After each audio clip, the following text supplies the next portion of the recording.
हरियाणा में कांग्रेस को लगा बड़ा झटका। भूपेंद्र सिंह हुड्डा के करीबी ने छोड़ी पार्टी। बड़े नेता के इस्तीफे से कांग्रेस में खलबली। हरियाणा विधानसभा चुनाव में कांग्रेस एक तरफ तो अपनी जीत का दावा ठोक रही है, तो दूसरी तरफ कांग्रेस को झटके पर झटके लग रहे हैं। एक तरफ जहां कुमारी शैलजा कांग्रेस से नाराज चल रही हैं, तो इसी बीच कांग्रेस को एक और बड़ा झटका लगा है। खबर यह है कि कांग्रेस के एक बड़े नेता और भूपेंद्र सिंह हुड्डा के करीबी ने पार्टी से इस्तीफा दे दिया है। चलिए अब आपको बताते हैं कि आखिर कौन है वो बड़ा नाम जिसके इस्तीफे के साथ ही कांग्रेस की टेंशन और ज्यादा बढ़ती हुई नजर आने लगी है। जी हां, कांग्रेस के पूर्व विधायक जय तीर्थ दहिया ने पार्टी से इस्तीफा दे दिया है। हैरानी की बात तो यह है कि इस्तीफे के साथ ही तीर्थ दहिया ने पार्टी पर गंभीर आरोप भी लगाए हैं, जिससे पार्टी में खलबली मच गई है। तीर्थ दहिया का आरोप है कि पार्टी पैसे लेकर टिकट बेच रही है। दरअसल हुआ यह कि 2009 और 2014 में विधायक रह चुके दहिया को आगामी विधानसभा चुनाव के लिए टिकट नहीं दिया गया। उनकी जगह पार्टी ने जय भगवान अंतिल को अपना उम्मीदवार बना दिया। अनदेखी करने से नाराज हुए जय तीर्थ ने कहा कि एक मजबूत दावेदार होने के बावजूद पार्टी ने टिकट न देकर मुझे अपमानित किया है। जय तीर्थ ने आरोप लगाया कि विधानसभा चुनावों में टिकट देने में धांधली हुई है। तीर्थ दहिया ने चेतावनी भी दी है कि इससे पार्टी की छवि को नुकसान पहुंचेगा। पूर्व सीएम भूपेंद्र सिंह हुड्डा के करीबी रह चुके जय तीर्थ दहिया करीब 3 दशकों तक सोनीपत में वकील भी रह चुके हैं। वो पहली बार 2009 के विधानसभा चुनाव में राय विधानसभा सीट से जीते थे। इसके बाद 2014 में भी उन्होंने जीत दर्ज की थी और जब उन्होंने इनेलो के इंद्रजीत को सिर्फ 3 वोटों से हराया था।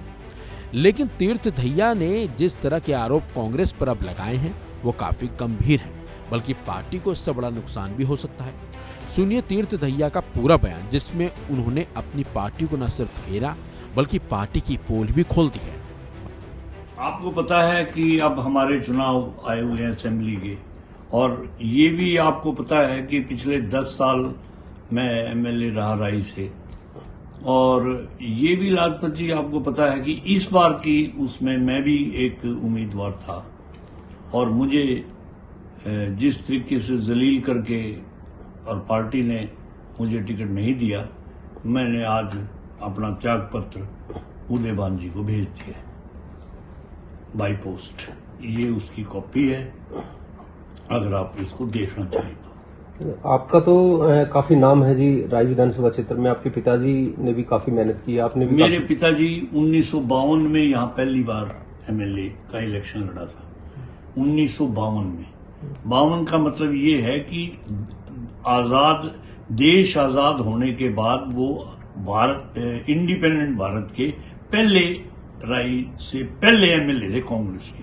फर्स्ट कांग्रेस के पहले एमएलए थे 1952 में, और उस 1952 से लेकर 1990 तक तकरीबन उन्होंने सियासत में वो रखा, और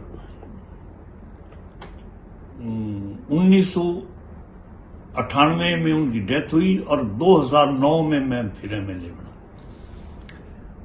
ये ठीक है कि भाई वहां एमएलए बनाने में मुझे उस वक्त हुड्डा साहब का हाथ था उस वक्त, लेकिन आज के दिन जो हालत चल रहे हैं उसमें जिस तरीके से पैसों के उससे लेन देन हुआ है और पैसों के उससे टिकट बांटे गए, उससे मैं समझता हूं कि पार्टी की जो हवा थी उस पर काफी असर पड़ा है।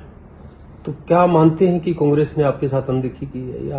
हाँ, अनदेखी की है। मेरे खुद राय विधानसभा में मुझे जहां तक नॉलेज है उसमें खूब पैसे का लेन देन हुआ है और पैसे के बेस पर टिकट बांटी गई है। तो आगामी कदम क्या रहेगा बाबू?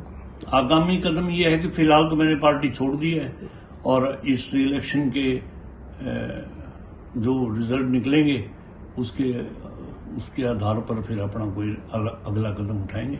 तो चुनाव में दौरान किसी पार्टी में जाने का विचार है या चुनाव के बाद किसी दूसरी पार्टी में जाएंगे? चुनाव के दौरान में तो मेरे ख्याल अभी ठीक नहीं, चुनाव के बाद ही कोई फैसला लिया जाएगा। तो अभी आपके समर्थक भी हैं, आप 2 बार उनको चुनाव के बाद ही इकट्ठे करेंगे। अभी नहीं, 2 बार के आप विधायक भी हैं, आपके पिताजी भी पूर्व मंत्री रहे हैं, संयुक्त पंजाब में भी आपका पूरा राजनीतिक घराना रहा है, चौधरी जिक्राम बहुत कद्दावर नेता रहे हैं। तो आपने अपने समर्थकों को आपने क्या मैसेज दिया? अभी वो चुनाव में क्या क्या करेंगे आपके साथ, या आपने पार्टी छोड़ दी है लेकिन आपने आगामी कदम क्या रहेगा? आगामी कदम मैंने आपको बताया ना कि मैंने खुद तो पार्टी छोड़ दी है, और मुझे जिस तरह से जलील किया गया इन्होंने, वो मैं उसको बर्दाश्त नहीं कर सकता।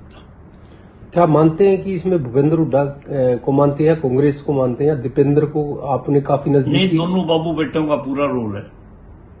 किस चीज में रोल है? मुझे जलील करने में भी और पार्टी की हवा खराब करने में भी, दोनों का पूरा रोल है। तो क्या वही हुआ आपके साथ जो बड़ौदा में कपूर नरवाला के साथ हुआ है? हाँ जी, वही हुआ है, मेरे साथ भी वही हुआ। धोखा दिया मुझे वायदा किया, और मैं वायदे की आपको बताऊं, मैं हुड्डा साहब के पास गया, हुड्डा साहब को मैंने कुछ कैंडिडेट्स के नाम गिनवाए, तो हुड्डा साहब ने कहा यार आप इन कैंडिडेट की परवाह मत करो, ये तो आपके आगे कुछ भी नहीं है, और आपका पैरोकार तो मैं हूं। ये हुड्डा साहब ने कहा कि आपका पैरोकार तो मैं बैठा हूं, आपको क्या चिंता है। तो विश्वासघात हुआ है? विश्वासघात किया है। तो आपके पिताजी ने तो काफी सेवा की है, भूपेंद्र हुड्डा से भी मजबूत आपने बताया कि वो थे, लेकिन फिर भी कांग्रेस ने, या मतलब किस तरीके से देखते हैं, कहाँ अनदेखी हुई? भूपेंद्र हुड्डा के पिताजी के साथ मंत्री थे। भूपेंद्र हुड्डा के पिताजी जो थे रणबीर सिंह हुड्डा। तो क्या अभी टिकट मिलने के बाद भूपेंद्र सिंह हुड्डा ने आपसे संपर्क किया है? मेरे से कोई संपर्क नहीं है। को दीपेंद्र जी का कोई संपर्क हुआ हो? कोई संपर्क नहीं किया। तो इसका मतलब समझे कि पहले से ही प्री प्लान चल रहा था? प्री प्लान था, साजिश थी ये। साजिश थी, और ये साजिश में पैसे का लेन देन था, इसलिए साजिश हुई पूरी।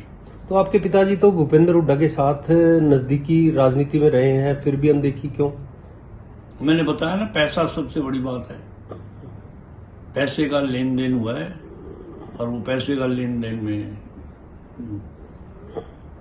आपने सोनिया जी से या राहुल जी से किसी से मुलाकात करने का प्रयास नहीं, किया? अभी प्रयास नहीं किया। वो मैं क्योंकि इलेक्शन का माहौल चल रहा था, और इसके इलेक्शन के रिजल्ट आने के बाद जैसा रिजल्ट होगा तो अपने समर्थकों को इकट्ठा करूंगा। आपका एक राजनीतिक घराना है, बहुत राय नहीं पूरे हरियाणा में चौधरी जिक्राम का नाम और उनके कार्यकर्ता हैं, तो अपने लास्ट आप अपने कार्यकर्ताओं को क्या संदेश देंगे? चुनाव से संबंधित, चुनाव चल रहा है, चुनावी माहौल है, दोनों पार्टियां चुनाव लड़ रही हैं, तो आपका अपना क्या संदेश रहेगा अपने वर्कर्स के लिए? मेरे वर्कर्स को एक अंडरस्टूड है, मैंने जब कांग्रेस छोड़ दी है तो एक मैसेज चला गया कि मैं कांग्रेस के साथ नहीं हूं।